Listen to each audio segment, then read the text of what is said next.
אני מראה לכם פה חברות סופר מוכרות שהדבר שמשותף להם הוא דבר אחד.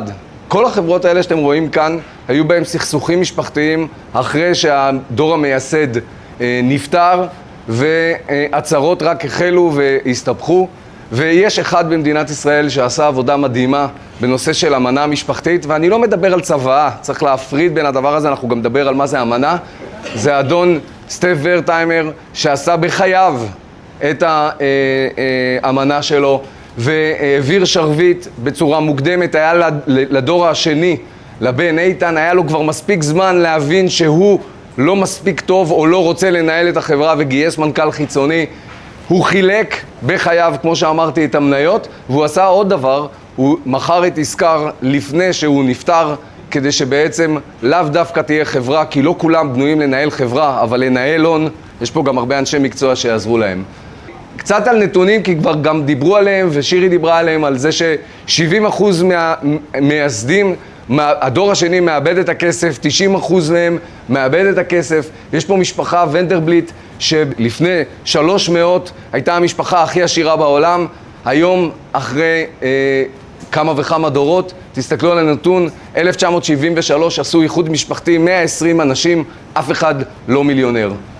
עוד קצת נתונים, והדבר הזה בולט מאוד בנושא הזה של ההזנחה של המעבר הבין-דורי. אני לא מדבר באלמנטים רק הניהוליים, ואני לא מדבר בוודאי על הצו של הירושה, אני מדבר על ההכנה של דור ההמשך לתהליך הזה, למעבר הזה, לקבלת שליטה, לקבלת ניסיון.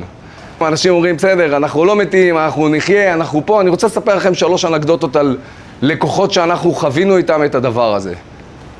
אבא, מחכים שתלך כבר. אנחנו עבדנו עם חברה שלאבא היו הרבה מאוד נכסים. אחד הנכסים גם החברה ישבה על הנכס, ואנחנו נכנסנו לשם תהליך, כי אמרתי לכם שאנחנו נכנסים לתוך החברה ועובדים עם אנשים, אנחנו גם לומדים מה הם עושים ומה התפקיד שלהם ומה היכולות שלהם, כי לפעמים מעבירים את השרביט לבכור כי הוא הגדול או כי זה מה שיסתדר, אבל זה לאו דווקא נכון, ואנחנו מערערים על הדברים האלה. ובסופו של דבר הגענו לשם, בסוף הניתוח הראשוני שלנו, למצב שהבנו שהילדים מחכים שהאבא ייסע. והסיטואציה הייתה בצורה כזאת, תחשבו כמה זה רגיש לשים בפני האבא את המסקנה הזאת, וכשאמרנו לו את זה, אחת הבנות אמרה לו, נכון, מחכים שתלך, יש לנו פה נכסים, אנחנו לא רוצים את החברה, לא רוצים את העסק, אנחנו פשוט רוצים את ההכנסות שקיימות היום, שפשוט לא מגיעות אלינו. מה האבא החליט? עוד מקרה שליווינו, חברה שהאבא הקים, הבן היה שותף שם, עבדו הרבה מאוד שנים ביחד. כשהאבא נפטר, הבן לא ידע בכלל מה הצוואה. מצאנו את עצמנו יושבים בשבעה ואנחנו רואים את הילדים רוקחים, מה אני מקבל, מה הוא מקבל, מה אני מקבל, והכי חשוב, הבן שהוא המנהל היחיד בחברה, לא יודע בכלל אם החברה אחר כך שייכת לו, או אם הוא פתאום צריך למצוא את עצמו עם שאר האחים שלו. ומי חשב שזה יכול לקרות? זה אחד הסיפורים הקשים שפגשנו. אבא שהוריש את החברה לבן שלו, הבן נפטר שנה אחרי, הכלה קיבלה את החברה. שנה אחרי, בעל המשפחה אמרה להם לצאת, לשחרר את המקום הזה שלי, חברה עברה סחרחורת. אז יש פה שאלות שאנחנו מסתכלים עליהן מנקודת מבט אחרת, דיברו פה על עושר, דיברו פה על זה, אנחנו מסתכלים על ההיבטים האלה. מה קורה כשרק בן אחד מעורב? האם מקבל את הכל או האחים שלו גם שותפים לחברה? האב נפטר ומקבלת רק חצי חברה. אמרה את זה מקודם שירי, שבסוף בתכלס יכול להיות מצב שהאמא קיבלה את הירושה, אבל זה רק חצי ואין לה שליטה על החברה. בכלל האם הדור השלישי נכנס לחברה או לא? אני פוגש מנכ"לים, בעלים, אומרים לי לא, לא, לא. מה שקרה לנו, וזה בדרך כלל הדור השני אומר, מה שקרה לנו, לא, אנחנו לא נעשה שיקרה לדור השלישי שלו ולא מכניסים אותו. אגב, זה תחילתה של סיום הפרשה של החברה, וזה לא נכון, אפשר לטפל בזה פשוט מאוד אם בונים את זה נכון. אף אחד מדור ההמשך לא רוצה ולא מתאים. מה עושים? גם שם לפעמים אונסים את הילדים לנהל, כי האבא לא רוצה לשחרר, האמא לא רוצה לשחרר את החברה לזר. האם הנכסים הנדלניים רשומים בחברה או לא? יוצר תסבוכות, דיברו על זה. איך מקבלים החלטה מי נכנס לחברה כשהדור המייסד כבר לא נמצא? הרבה פעמים אנחנו רואים חברות שבסוף כולם נכנסים לחברה. אין איזה סנן, אין איזה החלטה על מה, על מי כל מי שעובד בחברה משפחתית יודע שהוא רואה לפעמים אנשים שהם לא באמת בעלי הכישורים. אני רואה פה מנכ"לים שכירים שעושים לי כן, כי זה נכון, כי נמצא לידם סמנכ"ל או מנכ"ל שאין לו שום כישורים לנהל, והוא צריך להתמודד איתו, ובפועל זה לא אמור ולא צריך להיות ככה. גם על השאלה הזאת, כולם אצלי מקבלים שכר אותו דבר. נכון? לא נכון. הרבה מאוד שאלות שהן לא בשלב הירושה, הן בשלב התפעול הנוכחי של העסק. ויש פה גם את הנושא של הכנסות עקיפות. זו תופעה שאנחנו מכירים את זה לבעלי עסקים עצמאיים. ההוא נותן לילדה שלו כרטיס אשראי, ההוא משלם לו את הרכב, ההוא משלם לו את הפה, לא סופרים את זה. אבל יש מי שסופר את זה, וסופר את זה בצורה כואבת אפילו. אז למה נמנעים מלעשות אמנה משפחתית? קודם כל יש את יהיה בסדר, אצלי זה לא יקרה, יש עוד זמן. אגב, אני שומע משפטים של כולם יודעים מה יהיה, אבל בפועל לא באמת, זה לא רשום בשום מקום. ואני רוצה לגעת בנקודה אחת. לא רוצה לעשות את זה כי זה אומר שאני לא חיוני יותר. אחד המחסומים של בעלי עסקים, הדור המייסד, לעשות את המהלך הזה, כי בהצהרה זה כאילו זה הסוף שלי. אז אנחנו אומרים, לא. אתם תראו שאנחנו עושים את המהלכים האלה עם בני 60. זה ממש לא אמור להיות הסוף.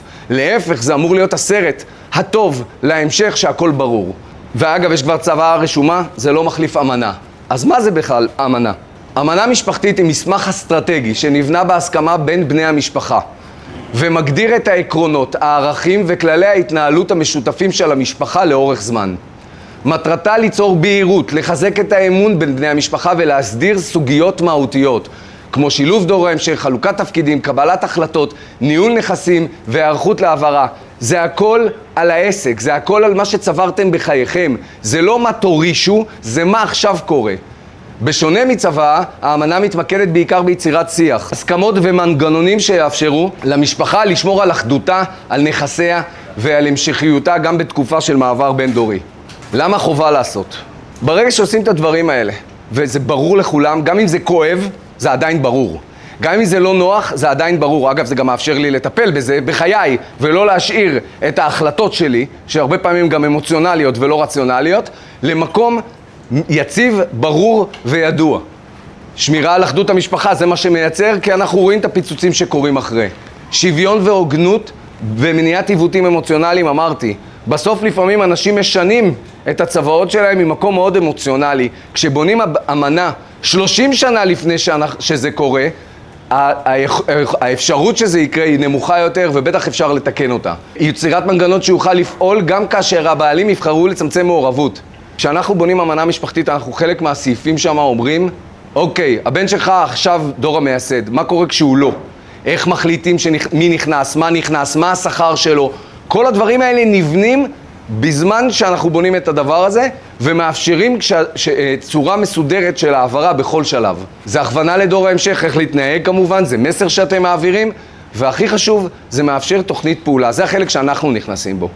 והחלק של יישום השינויים האלה, להוביל את הילדים לניהול, להוביל אותם למהלך שבעצם הם לוקחים את השליטה, זה החלק שהוא הכי קשה בסוף, והוא הכי מורכב, והוא הכי מעניין, בטח בשבילנו.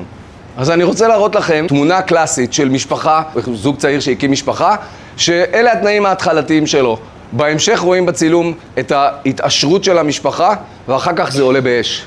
למה? כי כשלא עושים את הדברים נכון, ראיתם 90% מהמשפחות, זה עולה באש.